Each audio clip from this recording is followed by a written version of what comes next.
Happy Valentine's Day, fam. What are you doing, girly? She always knows, dude. She knows right when I'm going to click it on every time. Let's see, hi. Pretty girl. She's my Valentine's this year. Um, part deux, part two, part deux. Is that freaking Naked Gun? What was it? What was that movie from the 80s? No. Talking about soulmates, Valentine's Day, love, romantic love. I think the long and the short of it, I think you know. I think you know. If you believe in your heart, like all the other things that are in your heart, God put it there.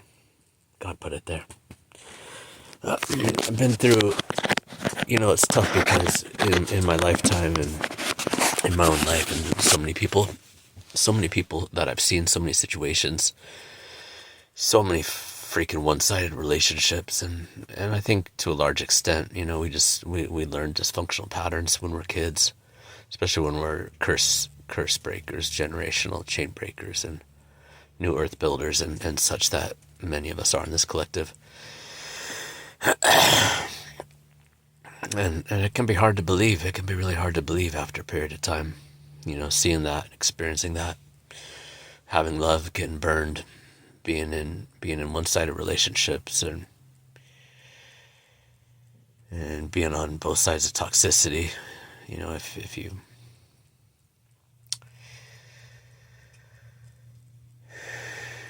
relationships are complicated, man. Human relationships are complicated, but I think there's something in us that's a hunger that's so common. It's so common that it's hard to deny the reality of it, even if it is a rare thing, even if it seems almost impossibly rare and difficult to find. What are you doing, girlie? You're gonna sit right on me, aren't you? Right on my fucking stomach. My nacho-filled stomach.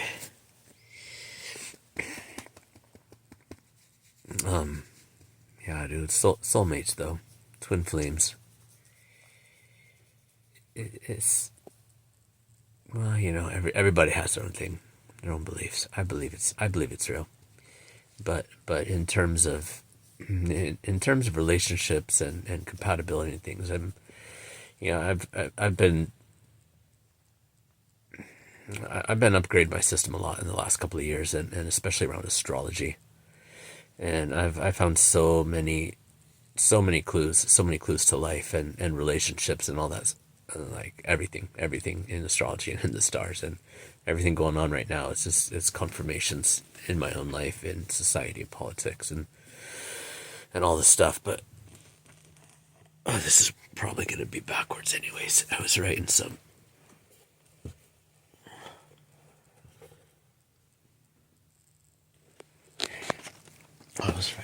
notes about it. In terms of astrology, some of the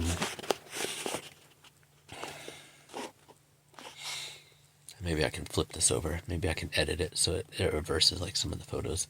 I think one of the biggest indicators that somebody is on a similar soul path with you, and maybe twin flame as well, is especially for those of us that are on the healing path and wounded healers, is where is your Chiron at? Where's your Chiron? Because that's usually our deepest wounding, and often comes from our parents. If you had a lot of abuse and neglect, and finding somebody where your Chiron wounding both align with the other person, if it's like a mutual alignment, that can be a good indicator that you are potentially be a part of each other's healing in a really big way. And so either with the planetary placement or the house placement, there can be a really powerful resonance there. In terms of connections and understanding, and especially on a romantic level, look at your Venus. Where is your Venus and your moon sign? If those are in a harmonious aspect to each other, again, from both the house that they're in, the planets that they're in, those are going to be really good indicators of emotional compatibility, and especially in terms of water signs, because waters rule the emotion. Earth sign compatibility in all of the different houses is going to indicate potential business partnerships, and just practical, if it is a romantic or like a family partnership or a soulmate connection, that's gonna indicate practical issues, creation, business, work, the physical environment that you inhabit, that you like to inhabit, issues around related to that, and then also creation. Venus and Taurus are earth signs, and so it also ties in. Venus ties in there as well. Air signs are going to be having to do with communication and our communication styles.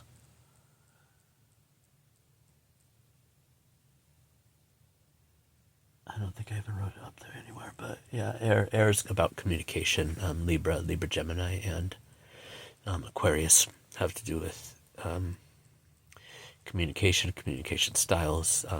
If people have worked through communication issues, potentially, there should be some compatibility there. Nope. Sorry, message. And water, earth, air, water, fire, passion, heart. Again, good placements there, either like trining, or if you're interested in a person, like specifically romantically, and you're able to compare charts, a lot of times there's going to be, if it's a good match potentially, then there's going to be really strong compatibility in like multiple arenas of this. And so, for instance, let's I'm in terms of soulmate connections, it's going to be pretty ridiculous. The stuff is going to be like, there's going to be the majority of the placement of the houses and the planets is going to seem kind of like ridiculous, like way beyond coincidence, and not just like one or two things that could work pretty good. It's going to be like everything seems to line up perfectly to be like, yeah, this relationship could grow into pretty much anything. The healing is set up so that it would be like easy and smooth, etc. If you have like matching between the sun, moon, and ascendant. And I'm finding Jupiter. I mentioned this in another video, but Jupiter is a really fucking powerful planet, and it's the planet of luck, expansion, abundance, and ease. And often, it's not really given enough of a place. I think in traditional astrology, it's one of the things I'm going to focus on, but. Like, so somebody that you're like super duper connected with on a psychic level, you might share like harmonious water signs in like the respective like moon, like if you both have the same moon sign, or like moon / ascendant, if you each have the other person's sign of that sign in the other one, or like the same with the house too. It can be the same way, because each of the houses is ruled by one of the planets, one of the astrological signs. So yeah, I'm sorry, it's kind of late at night. I took my melatonin. I'm getting ready for bed. It's late, but I wanted to do this one. I want to do this one today. I've been out most of the day. Actually, we went to like 3 different parks today with my dog. We're just out walking, and picnics everywhere, people everywhere. It's such a good vibe. Seeing so many people out, and people out with their families, and all the hearts and the balloons and everything everywhere, dude. I'm all about it, man. I'm all about it. But anyways, dude, if you're I think I'll tie back into this one, mate, dude. If you've met your person, or you know your person, or you think you know your person, and in your heart, and your lower heart, like where it's kind of like the solar plexus and the heart where they meet up, and that there's like a secret chamber right there, and you can feel that person, or in your high heart too. The heart is pretty magical, dude. It's got a lot of secrets. And finding out the more I heal mine and pull the armor off of it, it's crazy shit, crazy cool shit. But if you met your person, or you think you know who they are, you're probably right. But if you've gone through a lot of trauma and you're still healing, and you're in a place where you're moving slowly, like that's probably right too. You know, we have to be, we got to be healed, but we're also never healed. We're never finished. We're never finished evolving. We're never finished growing. And so, you know, healing always goes through these processes, through these layers. But to be in a healthy relationship, you have to have done, you know, if you've been through a lot of abuse and trauma, you need to have done a lot of fucking work on yourself. You don't want to bring all that in and be like mangling up a person that you fucking love, the person that's like your soul connection, and you're gonna like build with, have a life with, like potentially have family with, all that kind of stuff. So it's an interesting dynamic because we got to heal, but at the same time, most of our healing, beyond a certain level, most of our healing comes through relationships. You know, that's a whole thing. But yeah, when you find a person, or even I think it's a good idea, even if you're just like getting involved with people, like in business connections, in friendships, and anything like that. Like, look at your charts, dude. Look at your charts, because it will reveal so much that's not going to be there on the surface level of the personality. And so, like, in terms of emotional connection, look at your moon signs, look at your water signs, and water houses. And especially the seventh house, which is ruled by Libra, Venus, and is about relationships and connections and partnerships. 10th house is about our work and our public persona in the world, and is ruled by Capricorn and Saturn, and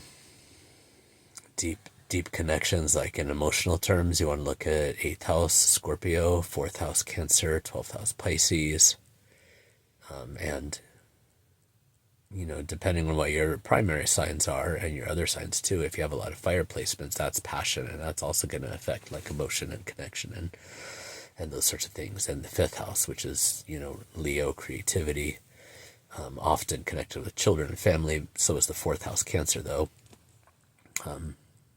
So you see, like when you learn about astrology, there's overlap. It's not just like everything is clean cut between each 1244, between each freaking house and planet and sign and stuff like that. There is a fair bit of overlap, but especially once you start looking at the houses and the planets and how those line up, and then, you know, configuring things like a clockwork and a wheel. You know, when you start to overlay charts on one another, and then when you start to learn about your solar return and the planetary transits and things that are going on right now in astrology, it gets like, it can be really intense. There's so many details and so much cool shit to learn, and it can feel overwhelming and kind of complicated, but when you approach it from an intuitive place, to me anyways, it's been easier. Like, the more I know, the more I learn about it, the more it's just like, oh yeah, that's obvious, that makes sense.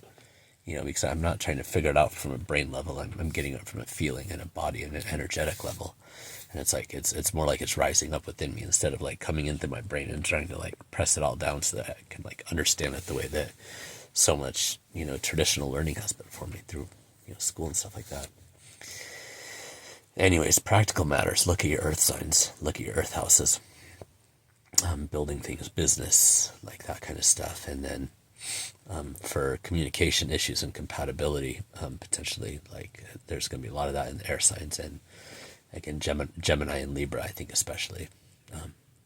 Aquarius can be much more of a mental, and it's interesting, even though it's considered an air sign.